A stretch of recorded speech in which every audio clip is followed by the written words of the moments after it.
Example number 5, solving the right triangle. So now what we're going to do is they give us, the practical application for this is usually used in construction. However, I want to set it up first. So for example number 5, we have a right angle triangle like this. And they tell us that this angle here is 37 degrees, that this is 8, and they ask us to solve the triangle. In other words, they want us to find A and B. So this is example number 5, and they say solve the triangle. Find A and B. Well now, this can be overwhelming if you try to just do it, right? What you need to do is remember SOHCAHTOA, SOHCAHTOA, SOHCAHTOA, SOHCAHTOA, right? So what is SOHCAHTOA? Here's what you need to remember, okay? SOHCAHTOA is sine of theta is equal to the opposite over hypotenuse. Cosine of theta is equal to the adjacent over the hypotenuse. Tangent of theta is equal to the opposite over the adjacent. Label them. This is theta. This is my hypotenuse. Which one's the opposite, A or B? A. A, because it's opposite the angle, theta. And the one left over is the adjacent. I want to solve, which one do you guys want to solve for first, A or B? A? Sure, all right, good. So, I know what the hypotenuse is. So I'm going to pick a trig function that has the hypotenuse in it. Tangent does not involve the hypotenuse. In fact, that's no good to me. So now I get to choose sine or cosine. We're solving for A, which is the opposite. So I know the hypotenuse, and I'm trying to solve for the opposite. Which trig function would you choose? Sine or cosine? Which one would you choose? Sine. I heard a couple people say cosine. Some say sine. Well, sine is the right answer. Why? Because sine has the opposite and the hypotenuse. Does that make sense? If we're solving for A. So then what I'm going to do is I'm going to say sine of 37 degrees is equal to A over 8. Right? Because A is the opposite and 8 is the hypotenuse. But sine of 37 degrees is a number. Okay? So if that's a number, I could say sine of 37 degrees, and I get this decimal approximation. So it's 0.602.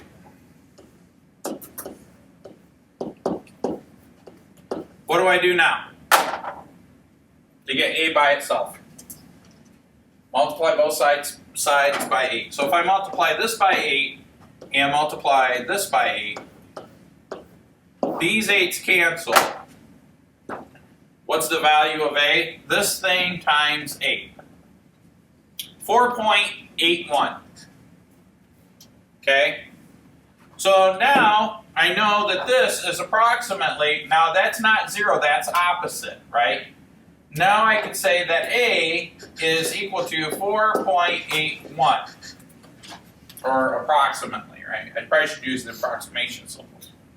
So now, in fact, let me use this, I put A, but I really should put capital A for adjacent. In fact, let me write the word out so you guys don't get confused, right? Any questions about that? Does that make sense? All right, so now we got to solve for B yet. B has the adjacent, and I still know the hypotenuse. What would I use? Which trig function has the adjacent and the hypotenuse? Cosine, right? So I'm just going to say cosine of 37 degrees is equal to B over 8. Now I'm going to try one thing. Let's multiply by 8 first, so I can do it all at once. If I multiply both sides of this equation right now by 8, I get 8 times cosine of 37 degrees is equal to b. That's legit, right? Is it? My son says that all the time. He's like, yeah, it's totally legit. It's legit. Mom's making hamburger helper. Oh, that's legit.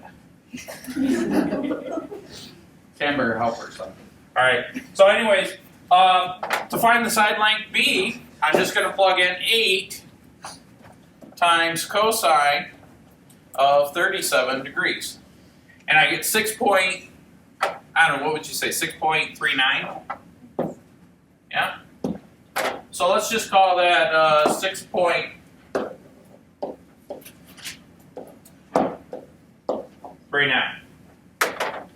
Now, how can I double check that answer to make sure that it works? Did a bunch of work, I want to make sure I have the right numbers. How can I check that? Plug it into what? What's the relationship between A, B, and the hypotenuse? Yes? Pythagorean theorem. If I take 4.81 and square it, and then add it to 6.8 or 6.39 and square that, I'll get a big number. What does that approximate to if I were to round that up? 64. What's the square root of 64? 8. Does that make sense? So we did some rounding with decimals, but we could double check it by plugging in a squared plus b squared equals c squared. And it does, doesn't it? Okay, so then we're good. Any questions on this one?